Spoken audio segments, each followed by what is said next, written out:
ಸದನ ನಡೀತಾ ಇದೆ. ಈ ಅಧಿವೇಶನದಲ್ಲಿ ಈಗ ಚರ್ಚೆ ಆಗ್ತಾ ಇರುವಂಥದ್ದು ಹಗರಣಗಳ ವಿಚಾರದಲ್ಲಿ.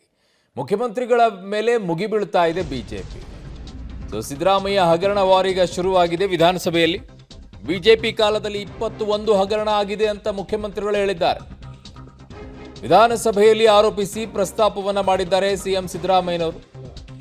ಬಿಎಸ್ವೈ ಬೊಮ್ಮಾಯಿ ಕಾಲದ ಹಗರಣಗಳ ಪಟ್ಟಿಯನ್ನ ಪ್ರಸ್ತಾಪವನ್ನ ಮಾಡಿದ್ದಾರೆ. ಅಶೋಕ್ ವಿಜೇಂದ್ರ ಸೇರಿ ಹಲವರ ಹೆಸರನ್ನ ಕೂಡ ಇದರಲ್ಲಿ ಪ್ರಸ್ತಾಪವನ್ನ ಮಾಡಿ ಒಂದೊಂದೇ ಹೇಳ್ತಾ ಹೋಗಿದ್ದಾರೆ. ಒಟ್ಟು 21 ಹಗರಣಗಳ ಬಗ್ಗೆ ಉಲ್ಲೇಖವನ್ನ ಮುಖ್ಯಮಂತ್ರಿಗಳು ಮಾಡಿದ್ದಾರೆ.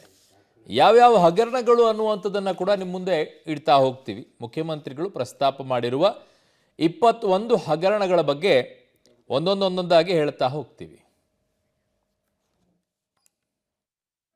ಅಬ್ಕಾರಿ ಸಚಿವರನ್ನ ಬದಲಾವಣೆ ಮಾಡಿದ್ರು. ಮೈಕಾನ್ ಆಯ್ತಲ್ಲ ಸರ್ ನಿಮ್ದು, ಇವಾಗ ಆಗಾಯ್ತು, ಬದಲಾವಣೆ ಮಾಡಿದ್ರು. ಆಮೇಲೆ KKRDB ನಲ್ಲಿ 19 20 ಏಪ್ರಿಲ್ 23 ಬೊಮ್ಮಾಯಿನವರು ಮುಖ್ಯಮಂತ್ರಿ, ಮುನೀರ್ ರತ್ನ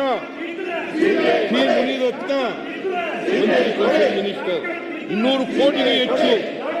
ದತ್ತಾತ್ರೇಯ ಪಾಟೀಲ್ ರೇವೂರು ನಿಗಮದ ಅಧ್ಯಕ್ಷರಾಗಿದ್ದಂಥ ಅವಧಿಯಲ್ಲಿ ಹಗರಣ ನಡೆದಿದೆ.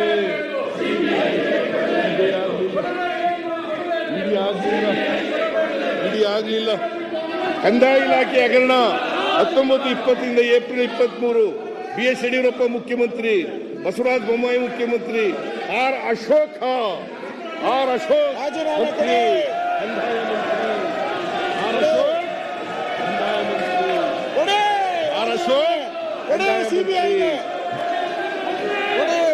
ಶೃಂಗೇರಿಯ sub registrar HS Basavaraj, R Ashok ಕಂದಾಯ ಸಚಿವರಾಗಿದ್ದಾಗ ಅವರ ಆಪ್ತ ಸಹಾಯಕರು ಲಂಚ ಕೇಳಿದ್ದ ಪ್ರಕರಣ ಹಾಗೂ ಆರ್ ಅಶೋಕ್ ಅವರ ಆಕ್ರಮಕ್ಕೆ ಸಂಬಂಧಿಸಿದಂತೆ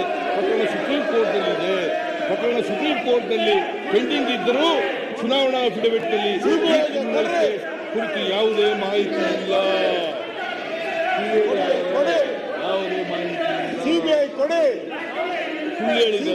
ಅಶೋಕ್ನವ್ರ ಮೇಲೆ. ಕೃಷಿ ಇಲಾಖೆ ಬಸವರಾಜ ಬೊಮ್ಮಾಯಿ ಅವರು ಮುಖ್ಯಮಂತ್ರಿ 21-23 BC ಪಾಟೀಲ್ ಕನ್ಸರ್ನ್ ಮಿನಿಸ್ಟ್ರು ಕೃಷಿ ಸಚಿವರಾಗಿದ್ದ BC ಪಾಟೀಲ್ ಅವರು ಕೃಷಿ ಇಲಾಖೆಯ ನೌಕರರೇ ಲಂಚ ವಸೂಲಿ ಮಾಡುತ್ತಿದ್ದ ಕುರಿತು ರಾಜ್ಯಪಾಲರಿಗೆ ಪತ್ರ ಬರೆದಿದ್ದರು. ಯಾರು ಬರೆದಿದ್ದರು?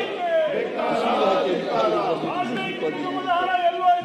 ಆಮೇಲೆ ಅಂಗನವಾಡಿಗಳಿಂದ ಗರ್ಭಿಣಿಯರು ಮತ್ತು ಮಕ್ಕಳಿಗೆ ಮಾತೃಪೂರ್ಣ ಯೋಜನೆಯಿಂದ ನೀಡಲಾಗುತ್ತಿದ್ದ ಮೊಟ್ಟೆ ಹಗರಣ 2019-21 ಯಡಿಯೂರಪ್ಪ ಮುಖ್ಯಮಂತ್ರಿ, ಶಶಿಕಲಾ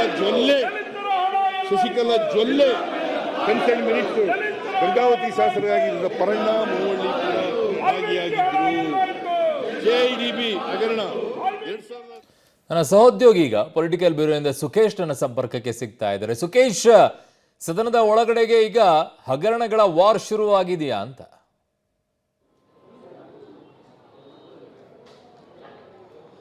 ಖಂಡಿತ ಹೌದು. ಯಾಕಂದರೆ ಸದನದ ಒಳಗೂ ಶುರು ಆಗಿದೆ, ಸದನದ ಹೊರಗೂ ಕೂಡ ಅದು ಮುಂದುವರಿಯುವಂಥ ಲಕ್ಷಣಗಳು ಕೂಡ ಕಾಣಿಸ್ತಾ ಇದೆ. ವಿಶೇಷವಾಗಿ ವಾಲ್ಮೀಕಿ ಅಭಿವೃದ್ಧಿ ನಿಗಮದ ಅಕ್ರಮ ಹಣ ವರ್ಗಾವಣೆಯ ಆರೋಪದಲ್ಲಿ ಸದನದ ಒಳಗೆ BJP ಶುರು ಮಾಡಿದಂಥ ಹೋರಾಟಕ್ಕೆ ಕೆಲವು ದಾಖಲೆಗಳ ಸಹಿತವಾದಂತಹ 21 ಬೇರೆ ಬೇರೆ ನಿಗಮವು ಮತ್ತು ಇಲಾಖೆಗೆ ಸಂಬಂಧಪಟ್ಟಂಥ BJP ಅವಧಿಯಲ್ಲಾದಂಥ ಹಗರಣಗಳು ಅನ್ನುವಂಥ ದಾಖಲೆಗಳನ್ನ ಮುಂದಿಟ್ಟುಕೊಂಡು CM ಕೌಂಟರ್ ಮಾಡಿರುವಂಥದ್ದು. ಹೀಗೆ ಎರಡೂ ಕಡೆಯಲ್ಲೂ ಕೂಡ ಪರಸ್ಪರ, ಅಂದರೆ ಎರಡೂ ಕಡೆಯಲ್ಲೂ ಹಗರಣಗಳ ಆರೋಪ ಮತ್ತು ಪ್ರತ್ಯಾರೋಪವು ಇದ್ದಂತೆ ಕಾಣಿಸ್ತಾ ಇದೆ.